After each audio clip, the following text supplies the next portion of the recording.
Yeah.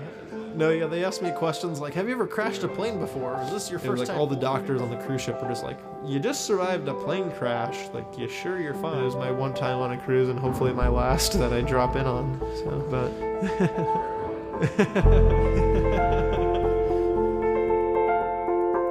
I'm Lue Morton from Seattle, Washington.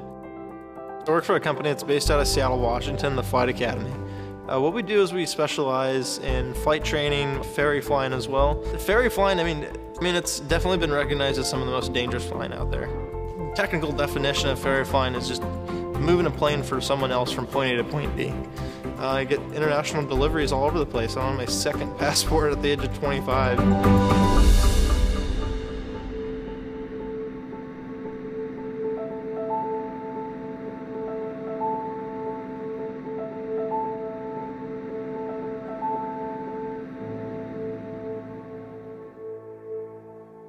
Everything's looking good. I mean, I was gonna have a nice tailwind. When you're finally over the water, you're just looking at all this blue below you. You kind of look at your engine page and you see one little thing fluctuate and you're staring at it for 2 hours. But now when we do sort of Pacific operations, there still is a point where we call it the point of no return. My aft fuel tank had about 70 gallons or so sitting in the back of it. When I opened up the transfer valve, I was about 900 miles from Hawaii and about 1,200 miles away from California. So I was already past my point of no return. Now I'm dedicated.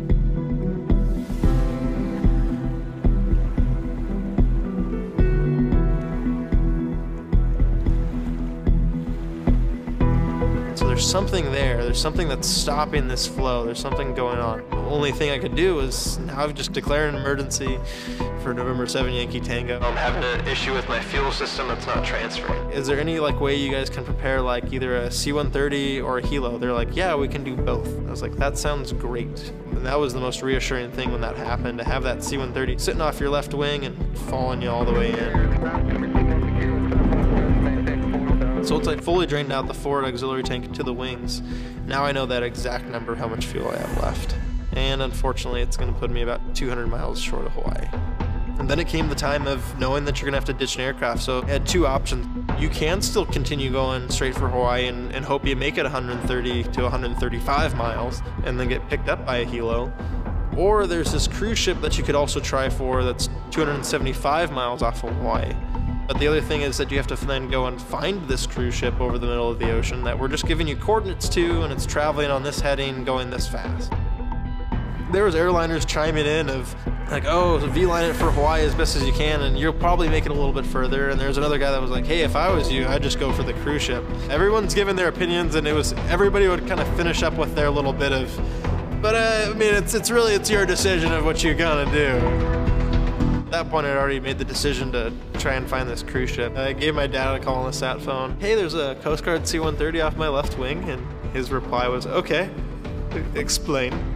Explained to him, all right, I'm gonna go find this cruise ship. I'm gonna be pulling the parachute for ditching the aircraft there. He kind of explained to me, he's like, I think you're kind of the perfect person to have this happen to. So just instilled kind of a good amount of confidence for me to have for myself. I mean, the typical end of a phone call conversation, at least for me and my parents, was like, all right, I love you, I'll talk to you later. And it's just kind of like, all right, love you, hopefully I can talk to you later.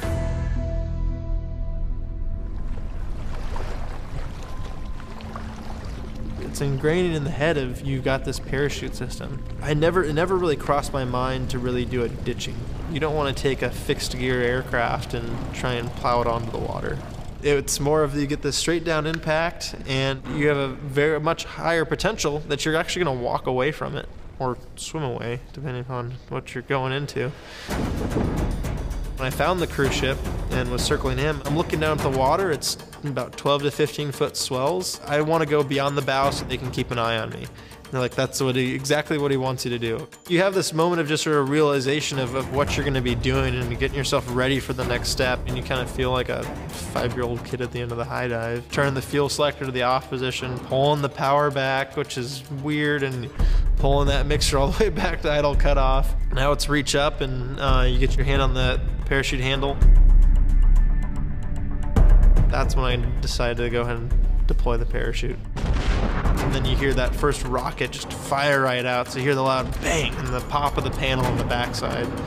Then what happens is you get the acceleration of the parachute actually pulling on the plane, so it kind of pulls you back into your seat. What happens next is that whole pitch change. The actual aircraft then pitches down. Then I hear the crackling of the straps on the sides that finally come out, and just the aircraft then just does this pitch up and levels out. The prop is no longer windmilling, and the whole thing is just dead quiet.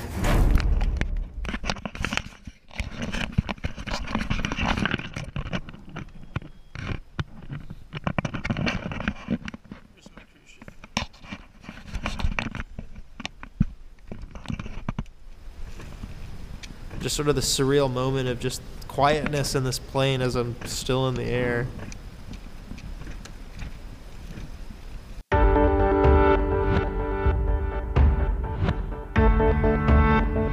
It was about 2 to 3 minutes before I impacted the water. Once I saw that water coming closer and closer, it's a pretty aggressive impact.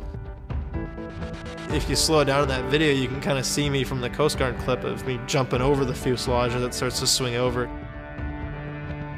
Still, it was about another hour until the lifeboat came out to me. They luckily found me pretty quickly and easily. They were like interested by what was happening. They were like, what kind of plane was that? Like, was it you under the parachute, or was it the plane, or what was like? I mean, even people on the cruise ship that were like, yeah, we saw you under the parachute. And I was like, no, it was the whole plane. And they were like, no. And I was like, you saw this with your own eyes.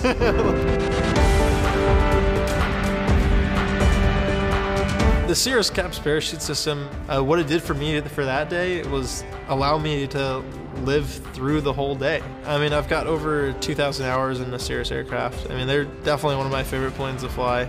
And I can't thank them enough for designing an aircraft that they say, hey, we're gonna make a parachute system standard. And it's always like a funny conversation to have with another pilot and be like, now are you actually gonna do that? And there's a lot of pilots that would be like, well, maybe, I don't know. And I'm like, that cap system isn't just for you. It's everybody else that's worried about you going flying. It's this whole decision making that we're trying to change around with a lot of pilots. Like, you have this system that's gonna save your life, and that's exactly what that system did for me, just as designed.